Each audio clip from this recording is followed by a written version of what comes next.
히브리서 4장 14절에서 16절까지의 말씀을 봉독해 드립니다. 히브리서 4장 14절부터 봅니다. 그러므로 우리에게 큰 대제사장이 있으니 승천하신 자 곧 하나님 아들 예수시라. 우리가 믿는 도리를 굳게 잡을지어다. 우리에게 있는 대제사장은 우리 연약함을 체휼하지 아니하는 자가 아니요 모든 일에 우리와 한결같이 시험을 받은 자로 돼 죄는 없으시니라. 그러므로 우리가 긍휼하심을 받고 때를 따라 돕는 은혜를 얻기 위하여 은혜의 보좌 앞에 담대히 나아갈 것이니라. 우리는 지금 히브리서 3장, 4장에 걸쳐서 떡과 하나님 말씀 그 사이에 서 있는 셈입니다.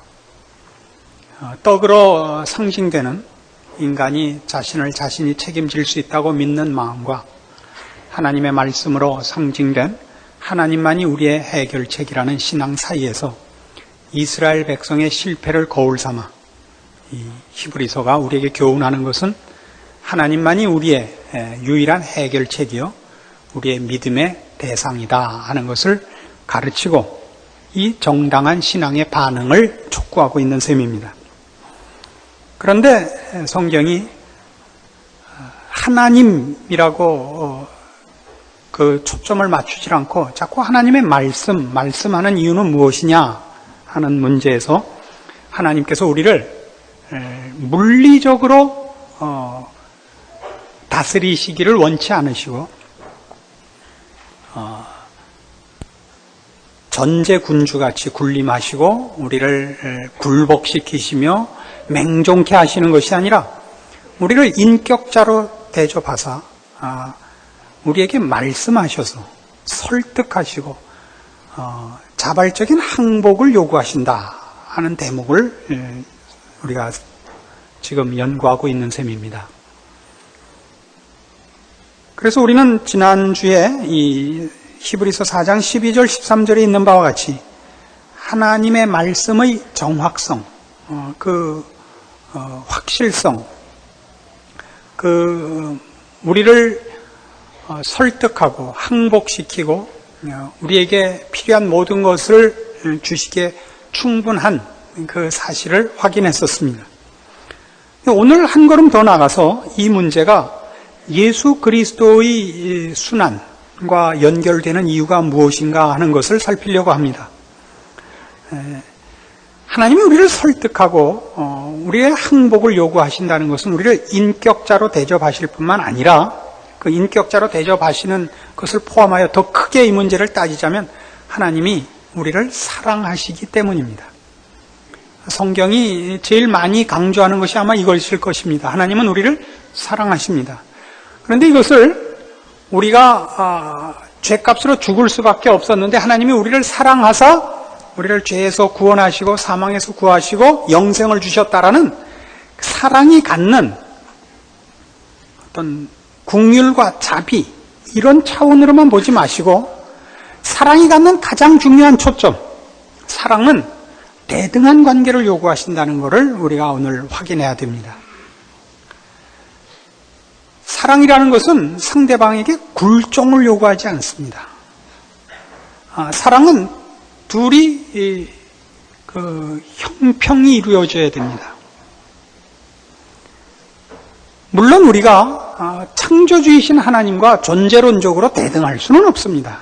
그러나 사랑은 어쨌든 사랑하는 자가 사랑을 받는 이에게 대등한 차원에서 관계를 맺기를 요구하는 것이 사랑이지 어느 한쪽이 우월하고 어느 한쪽이 열등한 사랑의 관계는 없습니다.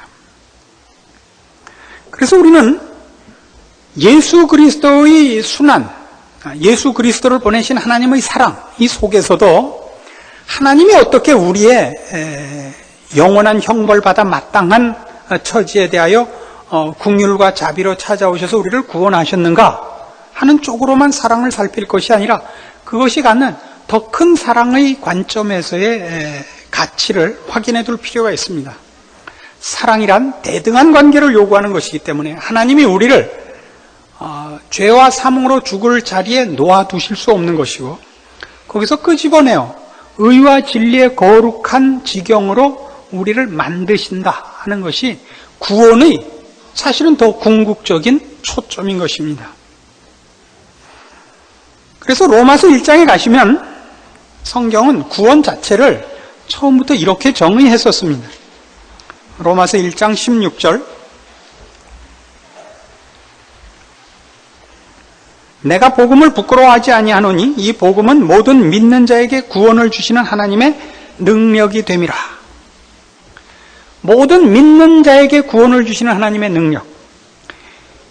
구원에 관해서 믿음이 자꾸 요구되는 이유는 이것이 물리적인 것이라면, 구원이 물리적인 것이라면 우리가 어떤 반응을 보이든 하나님이 사랑하고 하나님이 선택한 대상에게 상대방에게 어떤 조건을 요구하시거나 반응을 요구하시지 않고 하나님 쪽에서 물건을 한 장소에서 다른 장소로 옮기듯이 물리적인 힘을 행사하시면 그만입니다. 그런데 이 구원은 우리에게 자격이 없고 조건을 묻지 않는다고 하면서 무조건적인 은혜의 선물이라고 하면서도 끊임없이 믿음이라는 것이 쫓아다니는 것을 여러분 늘 확인하지 않습니까? 구원 문제에서 믿음이 자꾸 등장하는 것은 그것이 믿음의 구원의 조건이기보다 하나님이 이 구원을 물리적 차원에서 우리의 지위와 우리의 처지를 바꿔놓는 것만이 아니라 우리라는 인격, 우리라는 그 존재가 인격적 차원에서 하나님을 향하여 변화되는 것을 내용으로 삼고 있기 때문에 믿음이 그토록 붙어 다니는 것입니다. 그러니까 우리를 지옥에서 천국으로 옮겨놓는 것이 구원일 뿐만 아니라 하나님을 배반하고 하나님을 싫어하던 자리에서 하나님을 향하여 내 마음이 열리고 그를 사랑하고 그를 기뻐하는 것으로 바뀌는 것이 구원인 것입니다. 그래서 구원에는, 복음에는 우리의 믿음의 그 어떤 결과가, 믿음이라는 그 변화가, 믿음이라는 반응이 거기에는 꼭 개입되고 필수적인 조건 아닌 조건으로 또 하나의 내용과 결과로 이렇게 따라다닙니다. 그리고 이것을 다 뭉뚱그려서 하나님의 능력이라 그럽니다. 그러니까 하나님의 능력에는 물리적 차원에서의 구원만 있는 것이 아니라 이런 인격적, 내면적 차원에서의 우리의 변화가 그 구원, 베푸신 구원 속에 있는 것입니다. 그래서 바로 이런 식, 하나님의 말씀이라고 대표된 하나님이 우리를 향하여 가지시는 사랑, 우리를 설득하고 우리를 항복시키는 하나님의 구원의 능력, 하나님의 사랑의 능력, 이것이 바로 오늘 히브리서가 우리에게 가르치기는 초점인 것입니다.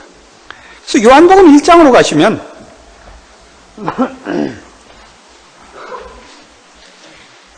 14절에 예수 그리스도의 순환, 예수 그리스도의 성육신, 이것을 뭐라고 설명을 하느냐 하면 요한복음 1장 14절 말씀이 육신이 되어 우리 가운데 거하심에 우리가 그 영광을 보니 아버지의 독생자의 영광이요 은혜와 진리가 충만하더라, 이렇게 되어 있습니다. 말씀이 육신이 되어 오시는 겁니다. 우리를 설득하시고 우리를 항복시키시려는 하나님의 사랑, 하나님의 열심, 하나님의 신실하심, 우리를 향한 그 진심의 간섭, 이것이 말씀이란 인격자와 인격자 사이의 교류입니다. 그것이 전하고 정보를 전하고 설득한 것으로 그치지 않고 그 설득이 결과되도록 하는 하나님의 방법, 일하심이 이제 예수 그리스도를 이 땅에 보내시는 것입니다. 그래서 예수 그리스도에 오시면 그 말씀이 육신이 된 것이라, 이렇게 성경이 정의를 내리게 되는 겁니다. 그러니까 예수 그리스도에 오시면 예수님이 우리 죄를 위하여 이 땅에 오사 우리 대신 우리 죄값으로 죽으시고 우리를 의롭다 하시기 위해 살아나시고 하는 물리적 차원, 우리의 운명의 차원에서의 우리를 구원하신 것만 있는 것이 아니라 우리를 설득하시는, 우리를 항복시키시는 하나님의 일하심의 실체화, 구체화, 그 실제적인 일하심이 바로 예수 그리스도의 성육신인 것입니다. 그래서 요한복음 14장 같은 데 보시면 이렇게 되어 있어요. 예수님의 그 성육신, 이 땅에서의 공생애들이 어떤 뜻을 가지느냐 할 때 요한복음 14장 8절, 빌립이 가로되 주여 아버지를 우리에게 보여주옵소서 그리하면 족하겠나이다. 예수께서 가라사대 빌립아 내가 이렇게 오래 너희와 함께 있을 때 네가 나를 알지 못하느냐? 나를 본 자는 아버지를 보았거늘 어찌하여 아버지를 보이라 하느냐? 나는 아버지 안에 있고 아버지는 내 안에 계신 것을 네가 믿지 아니하느냐? 내가 너희에게 이르는 말이 스스로 하는 것이 아니라 아버지께서 내 안에 계셔 그의 일을 하시는 것이라. 내가 아버지 안에 있고 아버지께서 내 안에 계심을 믿으라. 그렇지 못하겠거든 행하는 그 일을 인하여 나를 믿으라. 자, 예수님의 존재, 그것 자체가 말씀입니다. 하나님의 자기 표현이요, 하나님을 나타내시는 것입니다. 그의 존재가 그렇습니다. 그의 인격, 그의 표정, 그의 일하심, 모든 것이 그렇습니다. 그러니까 예수님을 보면 하나님께서 어떤 분이신가를 우리가 보게 된다는 것입니다. 예수님이 오셨다는 것으로 이미 우리는 하나님이 우리를 향하여 어떤 마음을 갖고 계신가를 알게 됩니다. 하나님이 우리를 위해 예수를 보내셨기 때문입니다. 우리를 구원하러 오셨고 심판으로 오시지 않았습니다. 우리를 불쌍히 여기시고 우리 편을 드십니다. 그래서 뭐라 그래요? 나를 보고도 모르겠거든 내가 행하는 그 일을 보고 나를 믿으라. 예수님의 일하심은 그것 자체가 우리를 향하신 하나님의 뜻이요, 하나님께서 어떤 마음을 갖고 계시며 어떤 소원을 갖고 계시느냐의 한 표인 겁니다. 말로뿐만 아니라 그것이 한 인격으로 나타나고 그 인격자의 행함으로 나타남으로써 하나님이 우리를 향하여 가지시는 진심, 열심, 사랑, 뜻하심 모든 것이 어떻게 하나님의 그 소원이요 이루시고야 말 의지인가 하는 것이 우리에게 전달되는 것입니다.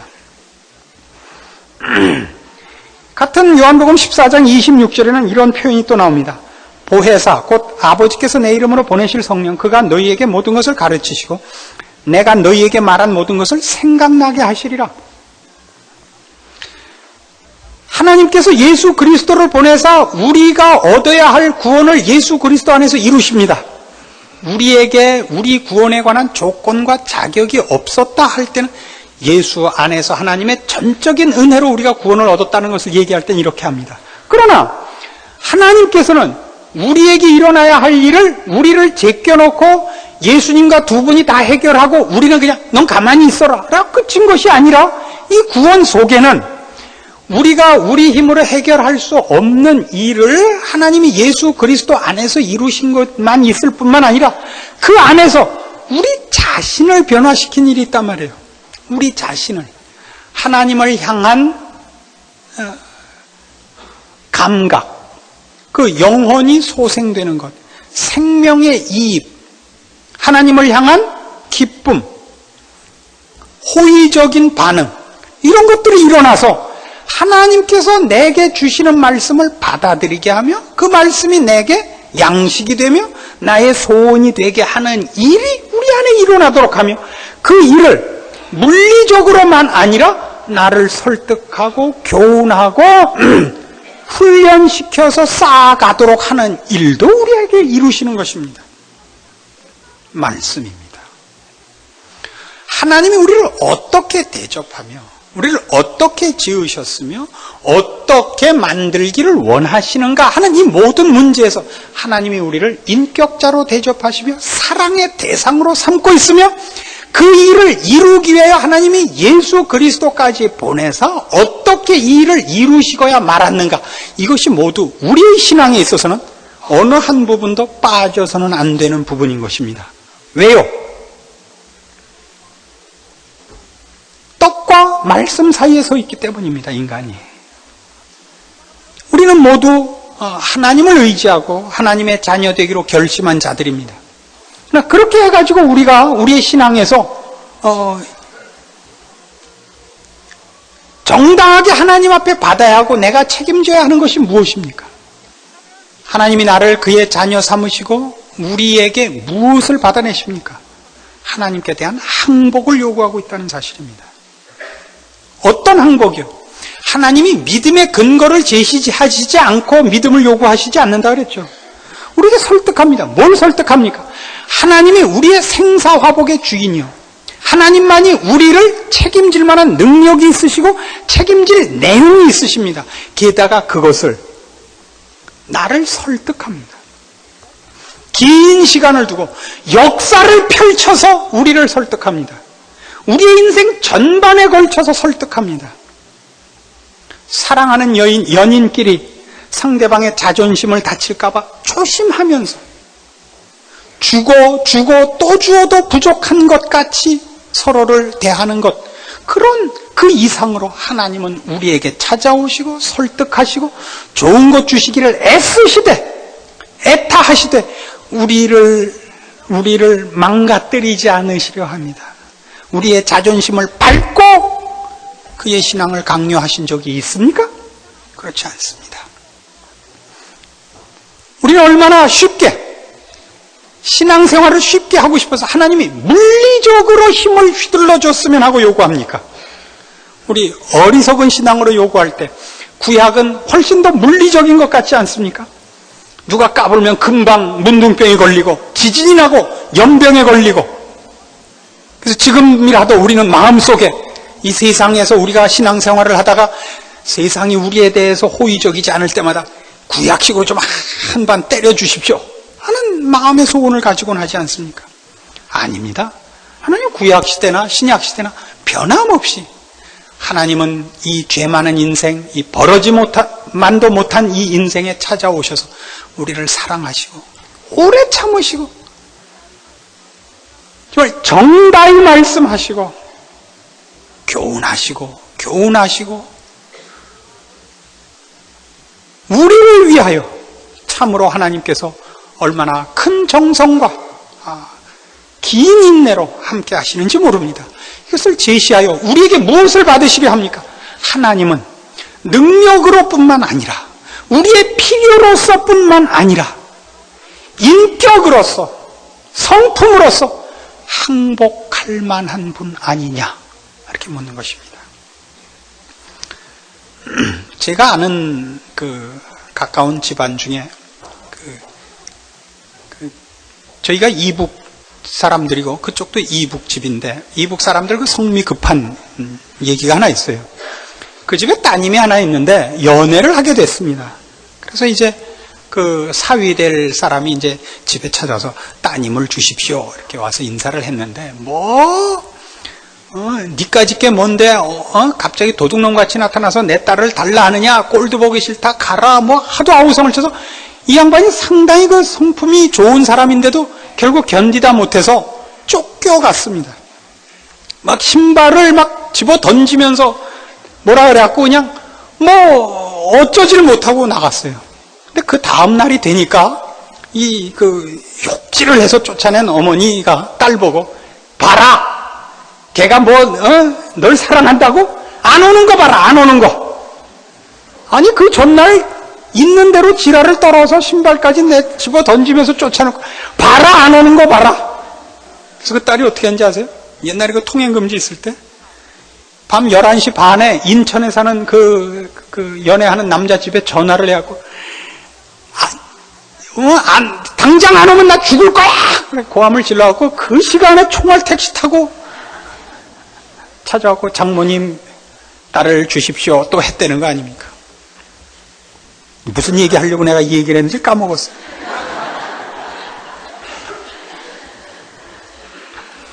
사랑이란 그 모든 것을 참습니다. 그렇지 않습니까? 무슨 봉변을 당해도 사랑하는 사람은 그것을 참습니다. 그리고 그걸 보고 이 사람에게는 내 딸을 줘도 좋겠다, 이렇게 마음을 먹는 거 아닙니까? 이런 요구를 해도 참고 이런 수모도 감수한다. 우리 하나님이 우리를 얻기 위해서, 우리를 사랑하셔서 예수 그리스도를 이 땅에 보내셨을 때 예수님이 어떤 수모를 당했는지 아시죠? 그를 십자가에 달아놓고 이 왼수들이 뭐라 그랬어요? 네가 만일 하나님의 아들이거든 내려와 보라. 그 수모를 감수한 하나님입니다. 그럼 우리는 이 세상이 우리에게 뭐 예수를 믿는다고 얘만 내 주먹을 믿어라 하는 말과 네가 만일 하나님의 아들이거든 내려와 보라를 나를 위하여 십자가에 달리신 예수 그리스도를 놓고 오늘 결정을 해야 되는 것입니다.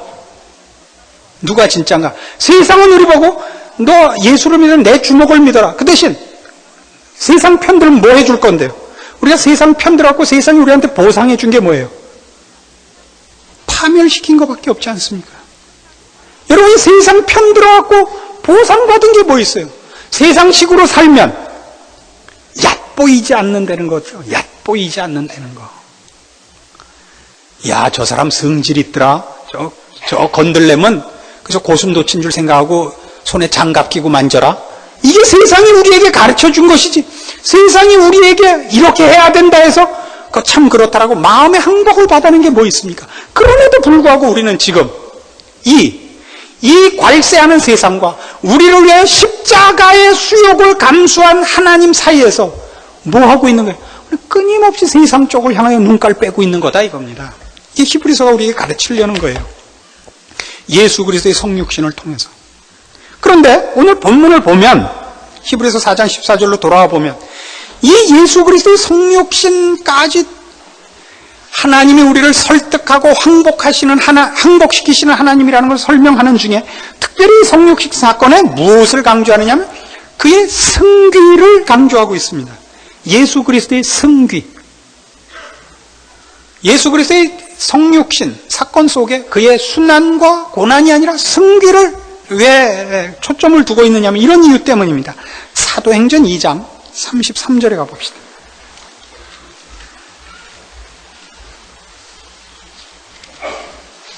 예수 그리스도의 승귀는 성경이 이런 이유 때문에 언급합니다. 사도행전 2장 33절입니다. 하나님이 오른손으로 예수를 높이심에 그가 약속하신 성령을 아버지께 받아서 너희 보고 듣는 이것을 부어주셨느니라. 오순절 성령 강림 사건을 이제 베드로가 설교하며 설명하는 대목입니다. 사도행전은 시작에서 그 오순절 성령 강림 사건으로 시작이 된다고 해도 과언이 아니고 이것은 귀중한 새 장을 여는 역사적인 사건입니다.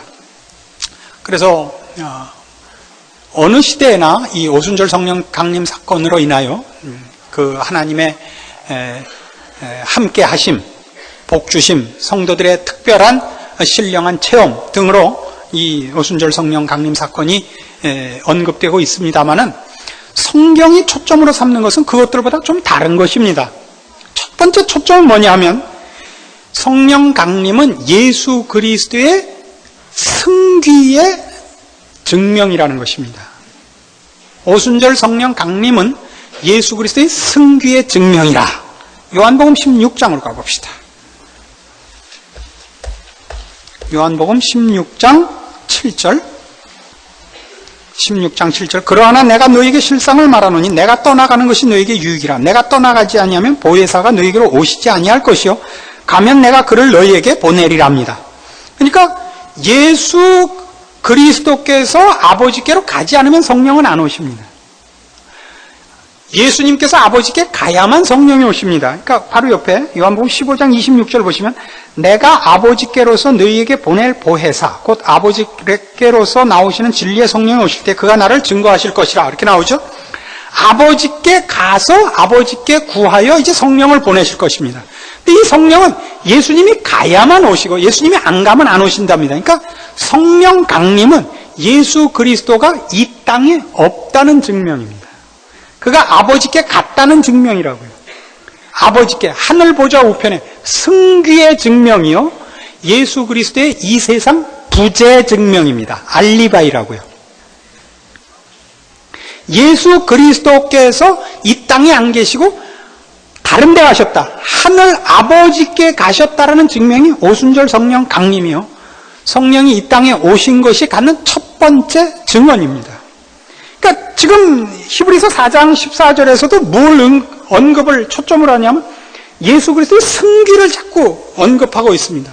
물론 이제 우리가 히브리서 5장으로 가서 계속 이 예수 그리스도의 제사장 직분의 높으신 제사장 직분 때문에도 이 승귀가 다루어질 것입니다만 오늘 우리가 확인해야 하는 것은 예수 그리스도께서 이 땅에 오셔서 우리에게 하실 일, 우리를 죄와 사망에서 건지시고 하나님의 자녀 만드시고 하나님의 사랑의 대상으로 우리를 설득하시는 모든 일을 완성하셨다가 예수 그리스도의 승귀의 가장 큰 초점입니다.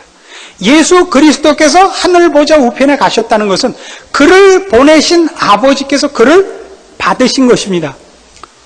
그를 높이셨다 이렇게 되어 있죠. 지금 사도행전 2장 33절 아버지께서 그를 오른손으로 높이셨단 말이에요. 그가 모든 일을 하셨단 말이에요. 그 모든 일 속에 뭐가 있다고 그랬죠? 물리적 차원에서 우리를 죄와 사망의 자리에서 복받는 자리로 옮겨놓은 것만 있는 것이 아니라 하나님에 대하여 등을 돌리고 마음을 닫고 하나님 반대편으로 가던 우리를 하나님의 사람으로 바꿔놓는 일을 했단 말이죠. 이것이 완성됐다는 뜻입니다. 하나님께서 그의 백성 삼으신 자, 택하신 모든 자의 마음을 돌려놨다고요. 마음을. 이게 중요해요. 우리는 하나님의 사람으로 이제 거듭나 있습니다. 우리는 하나님이 누군지 압니다. 그의 말을 듣습니다. 그런데 결국 이 모든 것, 하나님이 우리를 위하여 하신 모든 일을 다 했습니다. 그러니까 이 대목에 오도록 히브리서가 언급했던 게 뭐죠? 인용했던 것. 이스라엘 백성의 광야 생활에서의 실패입니다. 무슨 실패? 가나안 입국의 실패가 뭐였죠? 10가지 재앙을 보고 홍해를 건너고 만나를 먹고 반석에서 나오는 물을 마시며 구름기둥 불기둥의 인도함을 받고 가나안 입국을 거절했다 이거죠. 너희는 그러지 말라 이거죠. 우린 뭘 가졌죠? 예수 그리스도께서 나를 위하여 이 땅에 오사 내 죄값을 대신하여 십자가에 죽으시고 우리를 향한 하나님의 사랑, 하나님이 우리를 향하여 가지시는 모든 열심, 소원들을 우리에게 다 나타내셨습니다. 누가 죄 지은 자를 위하여 대신 죽겠습니까? 로마서 5장 얘기죠? 뭐라고 그랬어요? 로마서 5장 7절 의인을 위하여 죽는 자가 쉽지 않고 선인을 위하여 용감히 죽는 자가 혹 있거니와 우리가 아직 죄인 되었을 때 그리스도께서 우리를 위하여 죽으심으로 하나님께서 우리에게 대한 자기의 사랑을 확증하셨느니라 아니에요? 자, 이제 너희는 그러니까 이스라엘 백성이 광야에서 하나님의 진노 속에 죽어간 것 같이 굴지 마라 이겁니다. 가나안 입국을 앞두고 저들의 거부는 심각한 것인 겁니다. 하나님께서 충분히 저들을 설득하시고 증거를 제시하시고 믿을 만한 근거와 기회를 충분히 주셨음에도 불구하고 돌아섰습니다. 이건 안 된다 이겁니다. 이건 안 된다. 오늘날 우리 신앙도 마찬가지입니다. 우리 모두가 예수를 믿는다 함으로써 그렇게 천국에 갈 소망만 하나 붙잡고 있으면 그것이 믿는 것 아니요? 그것이 신앙 아닙니다. 참다운 신앙은 천국 가는 것, 천국은 가서 누구랑 살 건데요? 하나님과 살 겁니다. 하나님과 같이 살 준비를 해야죠. 하나님의 사람이 되어야죠. 그 사랑에 여러분의 진심과 모든 것을 바쳐 반응하는 자가 되어야죠. 첫째 되는 계명이 뭐라고요? 네 마음을 다하고 뜻을 다하고 성품을 다하여 주 너의 하나님을 사랑하라. 이것이 오늘 성경이 우리에게 촉구하는 신앙이요. 우리가 당하는 신앙의 현실에서 언제나 얻어 걸리는 가장 중요한 기본적인 결정거리인 것입니다. 이것이 해결된다면 세상이 우리에게 어떤 보상을 하고 어떤 반응을 보이고 어떤 위협을 가하고 어떤 핍박을 가한다 할지라도 우리는 이 사랑에서 우리가 등을 돌릴 수가 없는 것입니다. 로마서 8장 33절 말씀부터 봅시다. 누가 능히 하나님의 택하신 자들을 송사하리요? 의롭다 하신 이는 하나님이시니 누가 정죄하리요? 죽으실 뿐 아니라 다시 살아나신 이는 그리스도 예수시니 그는 하나님 우편에 계신 자여 우리를 위하여 간구하시는 자시니라.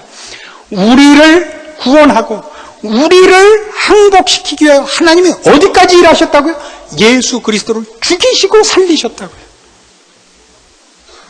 이것이 우리에게 역사적 사건으로 있지 않습니까? 아무도 외면할 수 없습니다. 이 믿음의 근거, 하나님이 우리를 향하여 가지시는 열심과 사랑의 증거를 갖고 있는 한 우리는 외면할 수 없습니다. 그러나 여러분 중에 하나님 앞에 항복하기 위해 여러분의 그 믿음의 근거가 아직 부족하다 여기시면 확인시켜달라고, 항복할 만한 증거를 더 달라고 기도하십시오. 그러나 충분한 증거를 갖고 계시면서도 여러분이 이 정도면 된다, 예수 믿은 것이 천국 가는 하나의 보험에 불과한 정도로 붙잡고 계시면 그건 하나님의 안참으십니다. 정당한 신앙의 반응을 보이시고 사랑은 무관심하거나 사랑의 미흡한 반응에 대해서 참지 않습니다. 질투하시는 하나님이라고 이미 언급했습니다. 여러분이 받은 하나님 앞에서의 사랑과 그 고급한 복들을 여러분의 완악함이나 혹 미련함이나 게으름으로 놓치지 않는 정당한 신앙의 반응, 사랑의 반응을 보이는 하나님의 사랑을 입은 자녀다운 결단이 있기를 촉구합니다. 기도하십시다. 하나님 아버지 은혜를 감사합니다. 우리 하나님의 사랑과 그 사랑으로 나타내신 모든 증거를 우리가 갖고 있으니 우리가 핑계할 수 없음을 인정합니다. 오직 이제 정당한 신앙으로 사랑으로 주 앞에 반응하는 자 되고 주를 믿고 의지하는 자로서 남은 여생을 주의 사람으로 살아 주를 만날 때 부끄럽지 말게 하시고 우리는 살아생전에 주님 편에 서서 사는 신앙의 승리가 있는 우리 모두가 되게 하옵소서. 지금은 우리 주 예수 그리스도의 은혜와 하나님의 극진하신 사랑과 성령님의 교통하심이 주의 사랑을 이제 받고 마땅한 사랑으로 주 앞에 충성하며 보답하며 신실히 반응하기로 약속하는 심령들 위해 영원토록 함께 있을지어다. 아멘.